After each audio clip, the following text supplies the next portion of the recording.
बिस्मिल्लाहिर्रहमानिर्रहीम। अस्सलाम वालेकुम नाज़रीन इकराम, मैं हूं मखदूम शहाबुद्दीन और आप देख रहे हैं मेरा फेसबुक और यूट्यूब चैनल। उम्मीद करता हूं आप सब लोग बखैर वाफियत होंगे और जहां भी होंगे अपने अहले खाना समेत खुश भी होंगे और महफूज भी। नाज़रीन इकराम, इलेक्शंस के बाद इमरान खान का पहला यॉर्कर मंजर आम पर आया है। इस एक यॉर्कर से सारे के सारे स्टेक होल्डर इस वक्त सख्ते में आ चुके हैं।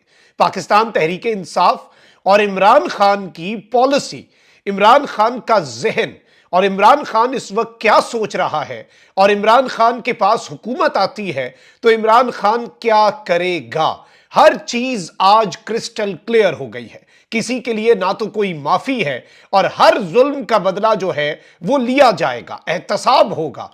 इंतकाम नहीं होगा लेकिन एहतसाब जरूर होगा। एक ऐसा स्ट्रेटेजिक मूव इमरान खान ने खेला है। He had lot of different other options, but Imran Khan ने जो किया है वो सबको हैरान करने वाला है। इस हवाले से मैं कुछ बड़ी एक्सक्लूसिव इनसाइड डिटेल्स जो हैं वो आपके सामने रखूंगा। जबकि दूसरी जानिब नवाज शरीफ से बहुत बड़ा हाथ हो चुका है और नवाज शरीफ से हाथ करने वाले बहुत से स्टेक होल्डर्स हैं। जरदारी भी नवाज शरीफ से हाथ कर रहा है। शहबाज शरीफ ने ताकतवरों के साथ मिलकर नवाज शरीफ के साथ क्या हाथ किया है, जो कि अब नवाज शरीफ को बात समझ आ चुकी है। इस हवाले से भी इंपॉर्टेंट डिटेल्स हैं जो आपके सामने रखनी है। जबकि आसिफ अली जरदारी कल जो पीपल्स पार्टी की सेंट्रल एग्जीक्यूटिव कमेटी का इजलास था वो छोड़कर अचानक खुफिया तरीके से किस शख्सियत से खुफिया मुलाकात करने गए, जिसके बाद कुछ और फॉर्मूले भी मंजर आम पर आ रहे हैं। और मैंने आपको बताया था कि मैं कुछ चीजें कंफर्म कर रहा हूं। इस वक्त एक फॉर्मूला यह भी है कि ना पीपल्स पार्टी ना नून लीग बल्कि काकड़ 2.0, वो क्या हो सकता है उस पर भी बात करते हैं। इलेक्शन कमीशन की मुश्किलात बढ़ती जा रही हैं और साद रिजवी जो है उन्होंने एक बहुत बड़ा बयान दिया है और पाकिस्तान तहरीक इंसाफ को गैबी मदद आन पहुंची है। यह एक बहुत बड़ा मूव है पाकिस्तान तहरीक इंसाफ के लिए, एक बहुत ताजा हवा का झोंका है जो टीएलपी की तरफ से आया है। खबरें बहुत ज्यादा हैं, सारी की सारी डिटेल्स एक एक करके आपके सामने रखते हैं। सबसे पहले तो नाज़रीन इकराम, आपको पता है कि पीटीआई को अब अदालतें जो है वहां से भी कोई खास रिलीफ तो नहीं मिल रहा और लाहौर हाई कोर्ट ने भी मरियम, अता तारड़, ख्वाजा आसिफ समेत 18 हल्कों के नताइज के खिलाफ दरखास्तें कल खारिज कर दी थी। अब पाकिस्तान तहरीक इंसाफ को यह देखना है, पाकिस्तान तहरीक इंसाफ को अब अपना आइंदा का लाया अमल अपने मैंडेट के हवाले से देखना पड़ेगा। वहीं इस्लामाबाद की तीनों कौमी असम्बली की जो नशिस्तें हैं पीटीआई जीत रही थी और उसके ऊपर भी इन्होंने जो धांधला किया और अब उसका नोटिफिकेशन भी जारी हुआ है। अब इलेक्शन कमीशन के ऊपर सिर्फ पीटीआई बात नहीं कर रही, एक जानिब तो जमाते इस्लामी और उसके आपको पता है कि हाफिज नईम ने कहा कि ये मेरी सीट है ही नहीं जो मुझे दे दी गई, जिता दी गई, ये तो पीटीआई की सीट है, उन्हें वापस की जाए। बहुत से गैरतमंद लोग जो हैं 4-5 मुट्ठी भर आटे में नमक के बराबर जो है वो भी बात कर रहे हैं पूरे पाकिस्तान से कि भाई मुझे से जिताया गया, मैं नहीं बनता मेरा जीतना। अब इलेक्शन कमीशन और सिस्टम जो है उसकी मुश्किलात में इजाफा होता जा रहा है।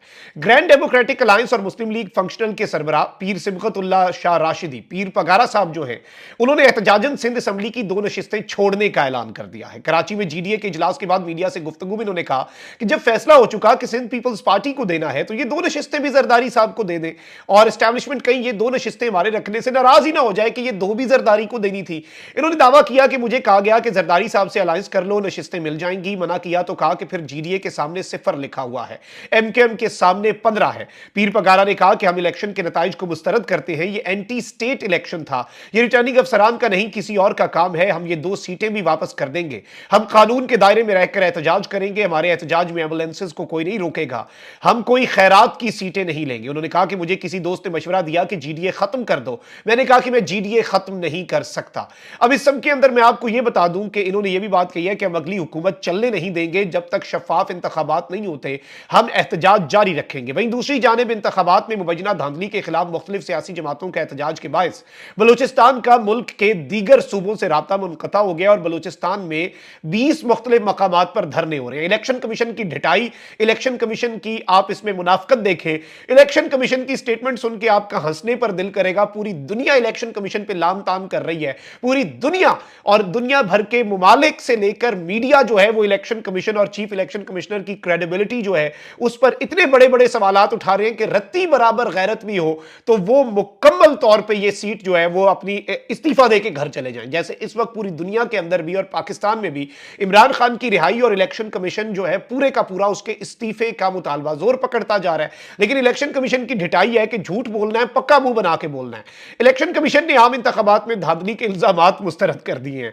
तर्जुमान इलेक्शन कमीशन के मुताबिक इंतखाबात के इनेकाद से पहले और इंतखाबी अमल के दौरान इलेक्शन कमीशन को बेपनाह चैलेंजेस दरपेश थे, लेकिन हमने इनके तदारुक के लिए तरजीही इकदाम किए। तर्जुमान ने कहा कि जी कहीं पर भी ये सारी की सारी सूरत हाल जो है इसमें कोई धांधली नहीं हुई, कोई ऐसा मामला नहीं हुआ, जबकि पूरी दुनिया को पता है, पूरे मुल्क को पता है, आपको पता है, मुझे पता है, बच्चे बच्चे को पता है, पूरी दुनिया का मीडिया बात कर रहा है, नेशनल मीडिया बात कर रहा था, उसे रोक दिया बात करने से। दुनिया भर में तो यह आवाज उठ रही है। अब यहां पर जो सूरत हाल इस वक्त बन चुकी है, इस सारी की सारी सिचुएशन में एक जानिब तो पीटीआई के हम आवाज मुख्तलिफ जमातें भी हो रही हैं इलेक्शन कमीशन पर, और इस सिस्टम के करता धरता जो है उनके ऊपर प्रेशर जो है वो बिल्डअप होता जा रहा है। अब यहां पर जो सबसे इंपॉर्टेंट चीज है वो टीएलपी है। टीएलपी पिछले इंतखाबात में भी और इस इंतखाब में भी एक बड़ी कुव्वत बन के उभरी है, not in regard two seats, लेकिन ऑब्वियसली एक बहुत बड़ा वोट बैंक उनका है और हर हल्के में आप देख लें कि उनका वोट जो है अच्छा खासा वोट होता है।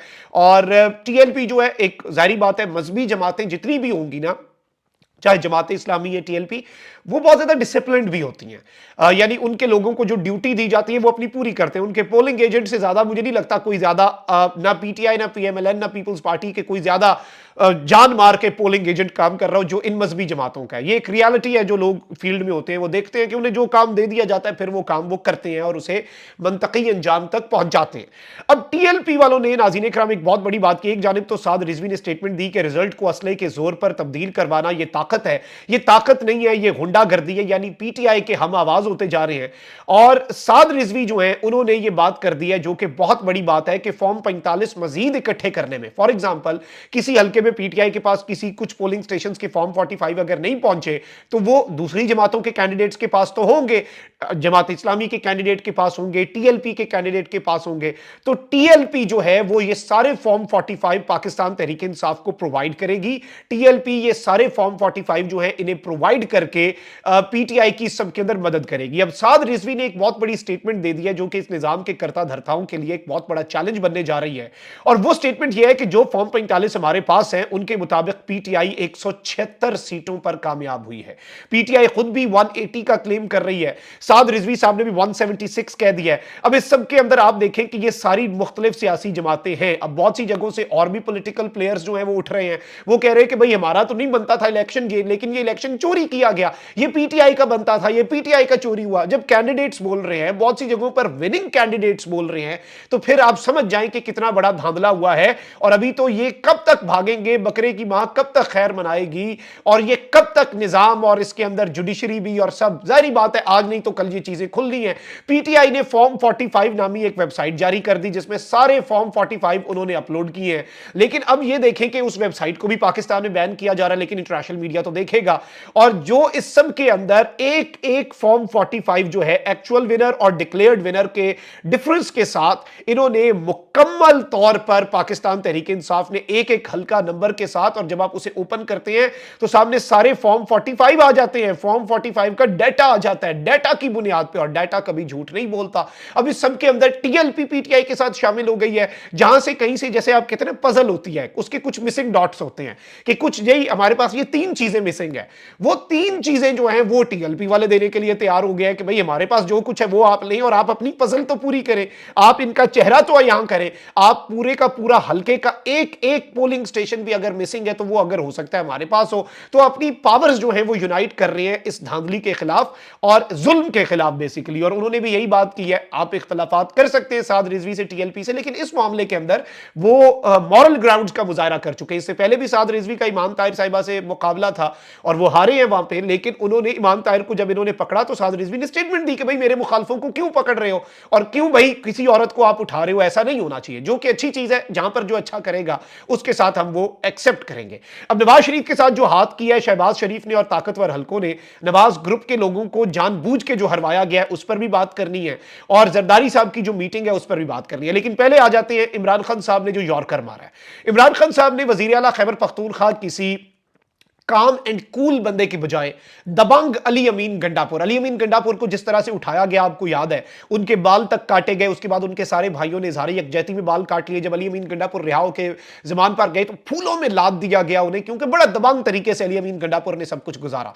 अब अली अमीन गंडापुर जो है वो अच्छे खासे दबंग आदमी है, ठीक है, और एक तो स्ट्रांग आदमी है। अच्छी चीज ये हुई है कि बुजदार टाइप कोई पूरा सा बंदा जिसे इस्लामाबाद से ऑपरेट करना पड़े वो नहीं है। सेकेंडली, इमरान खान साहब का ये मूव अक्रॉस द बोर्ड एक मैसेज कम्युनिकेट कर गया, क्योंकि इमरान खान साहब ने अली अमीन गंडापुर को वजीर आला केपी नामजद कर दिया है।